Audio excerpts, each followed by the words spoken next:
News when you want it with Bloomberg News Now. I'm Erica Herskowitz. Stocks are soaring on Wall Street after the latest comments from President Trump on the Iran war. In a social media post, the president said he's ordered the Pentagon to postpone attacks on Iranian power plants and energy infrastructure for 5 days after what he called good and productive conversations with the country. Trump speaking with reporters this morning outside Air Force One. We're doing a 5-day period. We'll see how that goes. And if it goes well, we're going to end up with settling this. Otherwise, we'll just keep bombing our little hearts out. Right now, the Dow is up more than 1.5%, the Nasdaq up 1.5%, and the S&P is up 1.75%. The 10-year Treasury yield is at 4.36%. The 2-year Treasury yield is at 3.86%. Meanwhile, Iranian state media is denying that any talks have taken place. One agency says the president's remarks are psychological warfare and an attempt to cut energy prices. This morning, the president told Fox Business a deal with Iran could be done in 5 days or sooner. Asked about the Iranian media comments, the president said he's not sure what they're talking about, and the latest talks with Steve Witkoff and Jared Kushner happened last night. Axios is reporting that Turkey, Egypt, and Pakistan have passed messages between the two countries in the last 2 days.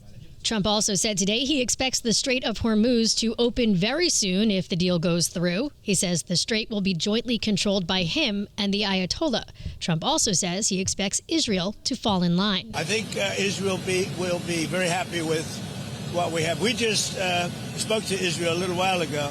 I think they'll be very happy. This will be peace for Israel, long-term peace, guaranteed peace. If this happens, and I can't guarantee it, but I think it's going to. My life is a deal. That's all I do is deals my whole life. I think this is something that's going to happen. And why wouldn't it happen? Oil markets have been whipsawed by the latest headlines. Brent crude plunged 14% just after the president's post. Right now, it's at $100 a barrel. At CERAWeek, Energy Secretary Chris Wright spoke about U.S. strategic reserves and the market reaction to the Iran war. Markets do what markets do. Prices went up to send signals to everyone that can produce more. Please produce more. The prices have not risen high enough yet to drive meaningful demand destruction. But Americans and energy entrepreneurs around the world are ingenious. So things are being done. We've done some pragmatic solutions to take floating barrels that are waiting to unload in China and help them move into ports in other nations in Asia to go into refineries. Energy Secretary Chris Wright. While President Trump says he's pausing attacks on Iranian energy, Israel continues to carry out strikes in the heart of Tehran.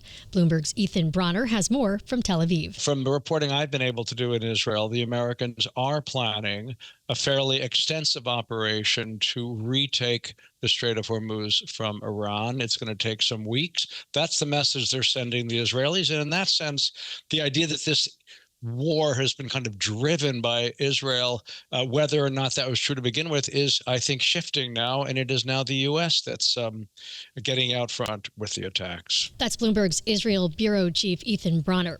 Closer to home, New York's LaGuardia Airport remains shut down till at least 2 Eastern after an Air Canada Express plane with 76 on board crashed into a fire truck on the runway just after landing last night. Catherine Garcia is head of the Port Authority. Sadly, the 2 pilots are confirmed deceased, and notifications are being made by Air Canada's care team at this time. Catherine Garcia with the Port Authority says 41 people, including 2 airport rescue officers, were taken to the hospital. She says the fire truck was responding to a sickly smell on a United Airlines flight. The NTSB is launching a team investigation. There was also a ground stop at Newark Liberty Airport in New Jersey this morning. The FAA says the tower was evacuated after air traffic controllers reported a burning smell from an elevator. That suspension lasted about an hour. Some flights have been diverted to Newark due to the LaGuardia closure. Other airports across the country are starting to see more immigration and customs enforcement in the terminal.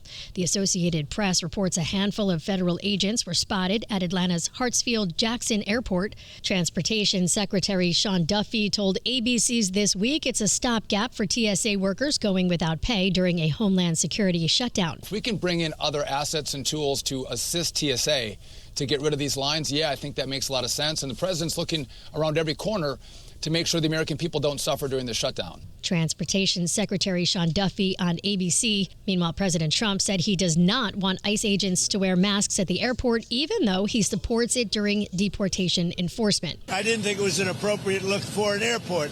I think it's a very appropriate look when they're out on the street trying to find one of the 11,888 murderers that sleepy Joe Biden led into our country. Trump says he's sending ICE agents to the nation's airports today to ease the long lines. TSA agents expect to receive another round of empty paychecks Friday. About 400 agents have quit since the partial government shutdown began 5 weeks ago. That's news when you want it with Bloomberg News Now. I'm Erica Herskowitz, and this is Bloomberg.